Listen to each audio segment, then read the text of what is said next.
Hi folks, and welcome to the last video of 2020. In front of you you can see the main campaign board which I'm going to be using for my Civil War campaign. As you can see, when I said snakes and ladders, I actually really meant snakes and ladders.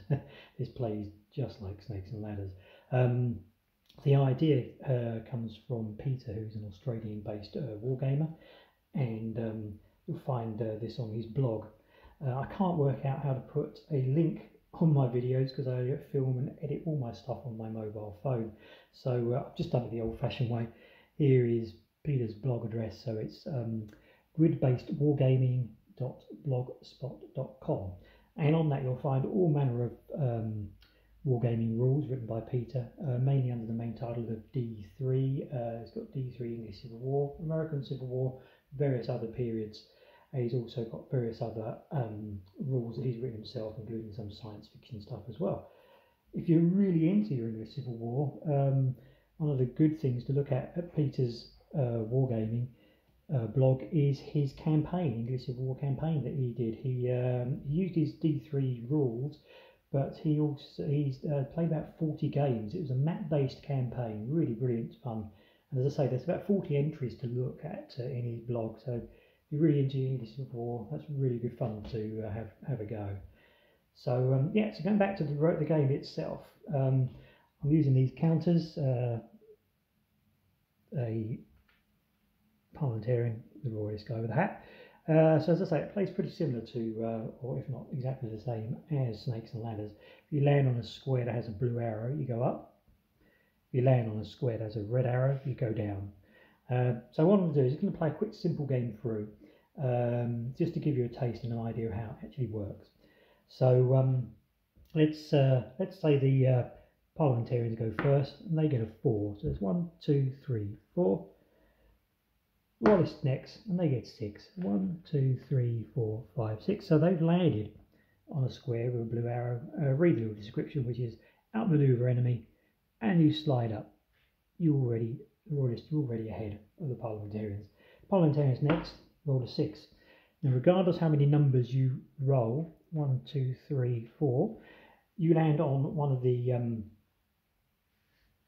battle squares, as I call it, and in there is the information of what you've got to do to fight the battle. So on this one it is skirmish battle, C scenario. It's going to be one of the early skirmish battles. They've only had 3 units, all raw, and the rules I'm going to be using I shall give you a quick look at later on the video, but you play the game out on the tabletop. If the parliamentarians lose, they go to the battle stop and they don't go any further. But if they win the battle, they slide along the green arrow, and now that puts them way ahead. Should we say they won the battle? That puts them way ahead of the royalists. So the royalists go next. A 5. 1, 2, 3, 4, 5. Parliamentarians next. Only get 2, 1, 2, but luckily they've landed on another blue square. So forced march, avoiding the enemy. So they're now slightly ahead. So they're in the gap. Whatever dice roll, they'll always have to fight the battle regardless. So this time, it's an early battle, 4 units, and all your units are still raw. Once again, we'll say that the royalist won. They go along the green square. So on and so on and so on. Let's say the parliamentarians are there and the royalists are there. One more dice roll. Parliamentarians get to the main square at the end. Now this is the big battle, once again played out on the tabletop, but this time, because the parliamentarians, as I say, got there first, they have an extra unit, so they're now fighting with 7 instead of 6. Also, forgot to say, whenever you land on one of the squares, you're always the attacker. So first onto the square, you're an attacker. And of course, being the end of the battle, all the units fighting are all veterans. So there's 7 units of parliamentarian veterans and 6 units of royalist veterans. And let's say the parliamentarians win that battle, which means 1642, that campaign year, the parliamentarians have won. So we start again in the year 1643, play the battle all the way through. First one gets the fight with 7 instead of 6 units. So we'll say the Royalists won that year, and we'll carry on 1644, say the Parliamentarians won, 1645, the Royalists win. So there's 2 campaign years, one for each. And if that happens, we fight out one more year, and that's how it ends. Whoever wins the most campaign years wins the English Civil War. So the tabletop rules I'm going to be using for the big battles, not the small skirmish battle, is these guys, which are pretty much hot off the press. I think they were published last month. These are the ever popular portable wargame series, and these ones are the Pike and Shot Wars. And I'm going to be, I've played 2 or 3 different, there are a couple of versions in the book themselves, but I'm going to be playing Alan Saunders' version. Slightly different from the normal portable war game, but pretty much the same, but they work pretty well. The only thing I'm going to slightly change is he's only got 1 entry of horse. I'm going to have 2. Basically, it's going to be the Royalists, which had the faster horses and were trained to fight pretty much in the Swedish style, and the Parliamentarians, in the beginning of the war at least, didn't fight like that. They used the old style, which was basically riding up, discharging their pistols, turning around and carrying on doing that in the hope that the enemy would break, then going with the sword, which is, seems a bit weird, but that's what they did.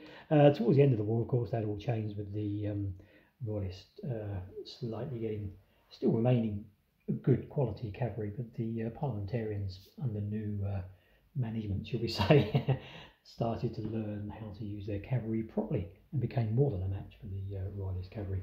But for this year, 1642, possibly 1643, I'll keep the Royalists as having the Parliamentarians, I should say, having the slightly slower style of fighting with cavalry. But the last 2 years, at least 1644 and 1645, I'm going to have them on par, at least with the Royalist cavalry.